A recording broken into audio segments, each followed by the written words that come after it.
Hi hello friends எல்லாருக்குமே வந்துட்டு வணக்கம். இன்றைக்கி என்னுடைய மார்னிங் ரொட்டீன் தான் வந்துட்டு பார்க்க போகிறோம். வாங்க பார்க்கலாம். நான் காலையில் வந்துட்டு ஒரு 6:15க்கு வந்துட்டு எழுந்திரிச்சேன். ஏன்னா இன்றைக்கி வந்துட்டு ஸ்கூல் ஆஃப் டே தான். பிரேக்ஃபாஸ்ட்டு மட்டும் செஞ்சால் போதும். அது வரைக்கும் காலைல கொஞ்சம் பரவாயில்ல. இல்லைனா காலைல 5 மணிக்கெலாம் எழுந்திரிச்சு லஞ்சிலேருந்து எல்லாமே ப்ரிப்பேர் பண்ணோம். சூடாக காஃபி போட்டு குடித்தாச்சு. இந்த பால் வந்துட்டு யாருக்காக அப்படின்னு பார்த்தா என்னோடய ஷார்ட்ஸில் வந்துட்டு பார்த்துருப்பீங்க. சிம்பான்னு ஒரு ஜீவன் ஒன்று எங்கள் வீட்டில் இருக்குது.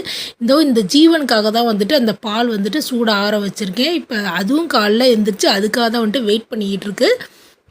அதுவும் காலைல எழுந்துச்சி அது பாலை குடித்ததும் அதுக்கு டே வந்துட்டு நல்லாயிருக்கு.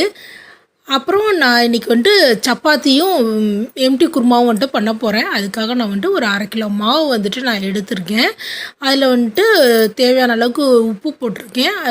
நான் வந்துட்டு உப்பு வந்துட்டு கம்மியாக தான் நான் யூஸ் பண்ணுவேன். அதுதான் வந்துட்டு உடம்புக்கு நல்லது அப்படின்னு சொல்கிறாங்க. அதுக்கப்புறம் கொஞ்சம் எண்ணெய் சேர்த்துக்கணும். அப்போ வந்துட்டு மாவு வந்துட்டு நம்ம பிசையும் போது நல்லா கொஞ்சம் சாஃப்டாக இருக்கும். அதனால் வந்துட்டு நம்ம எண்ணெய் சேர்த்துக்கிறோம். நல்லா வந்துட்டு உப்பு, மாவு, எண்ணெய் எல்லாமே வந்துட்டு நல்லா மிக்ஸ் ஆகிற அளவுக்கு நம்ம வந்துட்டு நல்லா எல்லாம் மிக்ஸ் பண்ணி விட்டுறணும். அப்புறம் தேவையான அளவுக்கு நம்ம தண்ணி ஊற்றி பிசைய ஆரம்பிச்சிடணும். கொஞ்சம் கொஞ்சமாக தண்ணி விட்டு பிசைஞ்சால் போதும். இப்போ மாவு வந்துட்டு நான் ஃபுல்லாக பிசைஞ்சிட்டேன். நான் இப்போ அதை வந்துட்டு எண்ணெய் போட்டு நான் மூடி வைக்க போகிறேன். ஏன்னா இன்னும் கொஞ்சம் நல்லா சாஃப்டாகும்.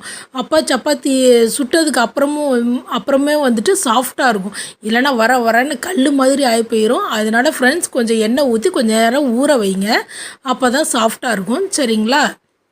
அடுத்து வந்துட்டு நான் குருமாக்காக 3 வெங்காயம் வந்துட்டு நான் எடுத்திருக்கேன்.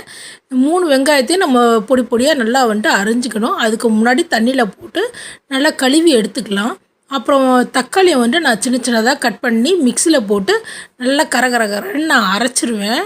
ஏன்னா அப்போ தான் வந்துட்டு குருமா வந்துட்டு திக்காகவும் கொஞ்சம் கிரேவியாகவும் இருக்கும். அதனால அது மாதிரி அரைச்சிக்கிறது. இப்போ வெங்காயத்தை வந்துட்டு நம்ம பொடி பொடியாக நறுக்கி எடுத்துக்கலாம். இப்போ கருவேப்பிலையும் நம்ம சேர்த்துக்கலாம். அப்புறம் அரைச்சி வச்சுருந்தா அந்த தக்காளி விழுது. அப்புறம் ஸ்டவ்வில் வந்துட்டு நம்ம கடாயை வைக்கிறோம். வச்சுட்டு தேவையான அளவுக்கு எண்ணெய் ஊற்றிக்கலாம். எண்ணெய் ஊற்றிட்டு அதில் கடுகெல்லாம் போட்ட வேணாம். ஏன்னா நம்ம குருமா தானே வைக்கிறோம். அதனால் கடுகு போட வேணாம். அதுக்கு பதிலாக பட்டை, அதுக்கப்புறம் அந்த பிரியாணி இலை இதெல்லாம் நம்ம போட்டு அப்புறம் வெங்காயம், கருவேப்பிலை எல்லாம் நம்ம ஆட் பண்ணி நல்லா வதக்கி விட்ருவோம். நல்லா வதக்கிட்டு இஞ்சி பூண்டு பேஸ்ட் இருந்தால் நம்ம சேர்த்துக்கலாம். என்கிட்ட இல்லை, அதனால் நான் சேர்க்கலை. சப்பாத்தி மாவு வந்துட்டு நல்லா சாஃப்டாக இருக்குது. இந்த சின்ன சின்ன உருண்டைகள்லாம் வந்துட்டு நம்ம உருட்டி வச்சிடலாம். அதோட வெங்காயம் வந்துட்டு வதங்கிருச்சுன்னு அப்பப்போ நான் பார்த்துக்கிட்டு இருந்தேன். வெங்காயம் வந்துட்டு நல்லா வதங்கிருச்சு. இந்த ஸ்டேஜில் நம்ம வந்துட்டு அந்த அரைச்சி வச்சுருக்கோம்ல தக்காளி, அதையும் வந்துட்டு நம்ம சேர்த்துக்கணும். சேர்த்து அதையும் போட்டு நல்லா வதக்கி எடுத்துடணும். அதுக்கப்புறம் வந்துட்டு நான் மிளகாத்தூள் வந்துட்டு சேர்த்துக்கிட்டேன். கொஞ்சம் எக்ஸ்ட்ராவாகவே நான் அதை வந்துட்டு சேர்த்துருக்கேன். தேங்காய் அரைச்சி ஊற்றும் போது நமக்கு வந்துட்டு காரம் வந்துட்டு கரெக்டாக இருக்கும். அதனால் கொஞ்சம் மிளகாத்தூள் எக்ஸ்ட்ரா போட்டுவிட்டேன். மல்லித்தூள் வந்துட்டு 3 ஸ்பூன் நான் சேர்த்துருக்கேன். ஏன்னா மல்லித்தூள் வந்துட்டு குழம்பு வந்துட்டு இன்னும் கொஞ்சம் கெட்டியாகவும் நிறையாவும் வந்துட்டு கொடுக்கும். அதனால் மல்லித்தூள் 3 ஸ்பூன் சேர்த்துருக்கேன். எல்லாம் சேர்த்து நல்லா நம்ம வதக்கிடணும். இப்போ எண்ணெய் பிரிஞ்சு வருது பார்த்திங்களா? இந்த ஸ்டேஜில் வந்துட்டு நம்ம நல்லா வதக்கிட்டு தண்ணி நம்ம சேர்த்துக்கலாம்.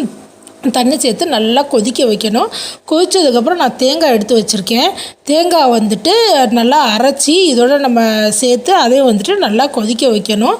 கொதிக்க வச்சுட்டு நமக்கு வந்துட்டு அதோட முடிஞ்சு நம்ம கொத்தமல்லி எல்லாம் போட்டு நம்ம இறக்கிடலாம். எனக்கு இப்போ நல்லா கொதிச்சிருச்சு. கொதித்ததுக்கப்புறம் நான் இறக்கிட்டேன். சப்பாத்தியும் நல்லா சாஃப்டாக வந்திருக்கு.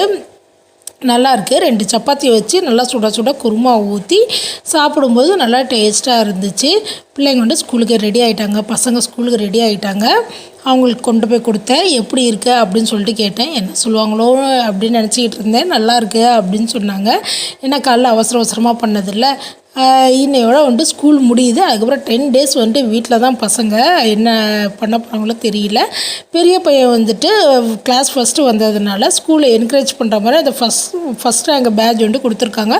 4th ரேங்க் வரைக்கும் இந்த மாதிரி கொடுக்குறாங்க. அதனால பிள்ளைங்களுக்குள்ள நல்லா என்கரேஜாக இருக்குது. பசங்க வந்துட்டு கிளம்பிட்டாங்க. டாட்டா பாய் சொல்லிட்டு கிளம்பிட்டாங்க. உங்களுக்கும் வந்துட்டு இவ்வளோ நேரம் பார்த்ததுக்கு ரொம்ப நன்றி.